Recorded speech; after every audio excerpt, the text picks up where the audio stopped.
শিশুরা ঘুমিয়ে পড়েছে, শব্দের বিশ্রাম চায়, নীরবতা বড় প্রিয়, তাই দাঁড়ালাম নির্জনতায়। আমি দেখেছি প্রেমের অভাবে কত সভ্যতা শুকিয়ে গেছে, দেওয়ালে লিখে গেলাম তাই ভালোবাসা বাকি আছে।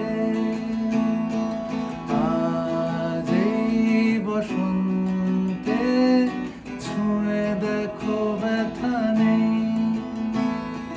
পূর্ণিমা রাতে ছুঁয়ে দেখো ব্যথা নেই।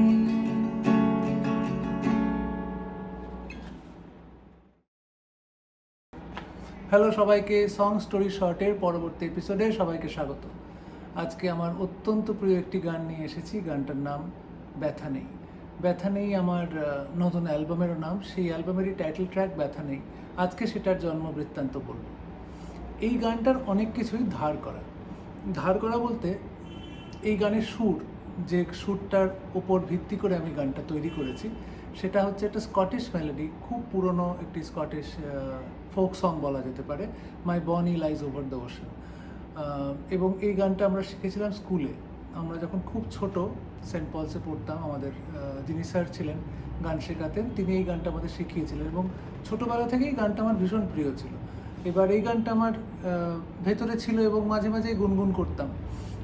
কোনোদিন ভাবিনি যে এইটার আধারে আমি একটি বাংলা গান তৈরি করব। এর ভার্স কোরাসটার সুরটা ওখান থেকে নেওয়া, পরের যে অন্তরাটা আমি তৈরি করেছি সেটা আমার ইন্টারপোলেশন বলতে পারেন বা ইন্সপিরেশনের পরে আর কি এগিয়ে নিয়ে যাওয়া গানটাকে, কারণ গানটার মূল সুর ওই ভার্স আর কোরাসটুকুই অনুপ্রাণিত বলতে পারেন। এই গানটা আমার মধ্যে ছিল এবং অদ্ভুতভাবে একদিন আমি ভাস্কর চক্রবর্তীর কবিতা পড়তে খুব ভালোবাসি। আমি ভাস্কর চক্রবর্তীর কবিতার বইটা উল্টে উল্টে দেখছিলাম, তো এখানে হঠাৎ একটি লাইন পাই আমি, শিশুরা ঘুমিয়ে পড়েছে। তারপর আরও কিছু আছে আর কি সেটার পরে, কিন্তু এই শিশুরা ঘুমিয়ে পড়েছে যখন আমি পড়ছি, আমি নিজের মনে মনে ওই সুরে গানটা গেয়ে ফেলেছি আর কি, যে শিশুরা ঘুমিয়ে পড়েছে। এবার এই যে একটা লালাবাইয়ের মতন সুর, সেটার সঙ্গে এই লিরিকটা মিশে যাওয়া, এখান থেকে আমি ভাবি যে why not let me start the song এই লাইনটা দিয়ে। তারপর আমি গানটা তৈরি করতে থাকি এবং গানটার পুরোটা শরীরটা লিখে ফেলি। এবং ব্যথা নেই গানটার মধ্যে আমরা নামটা থেকেই বুঝতে পারছি this is a song about healing, অর্থাৎ একটি মানুষের সেরে ওঠার গল্প, সেরে ওঠার গান। এবং সে আস্তে আস্তে তার জীবনে অনেক ওঠাপড়া, অনেক কিছুর মধ্যে দিয়ে সে গিয়েছে এবং সে গিয়ে একটা উপলব্ধির জায়গায় এসেছে। এবং সেইটা হলো যে আর ব্যথা নেই, মানে যেখানে মূল জায়গাটা বলা হচ্ছে যে ছুঁয়ে দেখো ব্যথা নেই, অর্থাৎ কোনো সময় ব্যথা দাগ ছিল সেখানে, সেটা সময়ের সঙ্গে, প্রলেপের সঙ্গে এবং নিজের কিছু সেটার সঙ্গে যুদ্ধের সঙ্গে আস্তে আস্তে সে সেরে উঠেছে।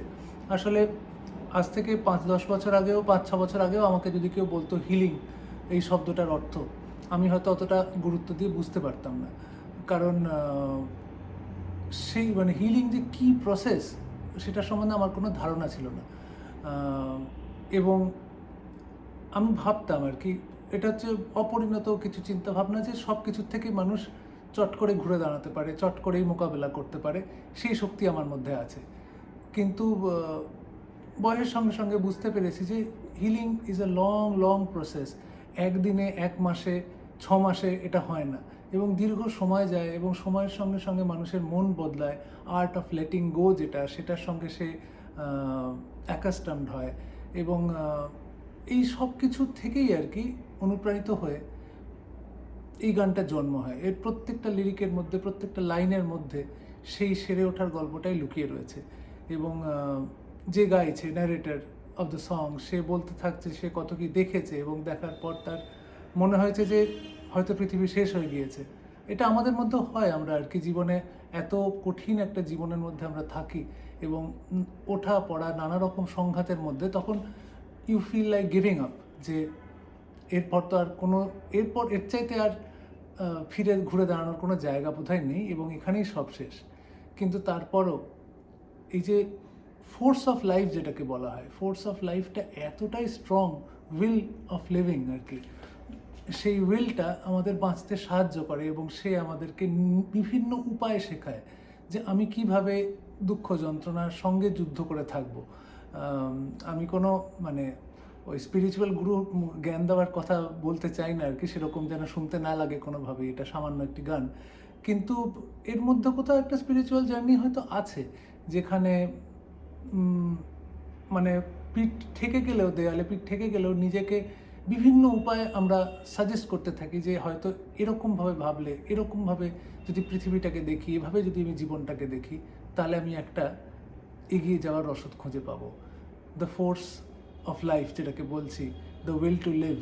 এবং যদি কোনোভাবে কাউকে এই গানটা সেটাতে সাহায্য করে, আমি খুবই আপ্লুত হব, খুবই মনে হবে যে এই যে গানটা তৈরি হয়েছে এটা মানুষের কোনো কাজে তো লাগলো।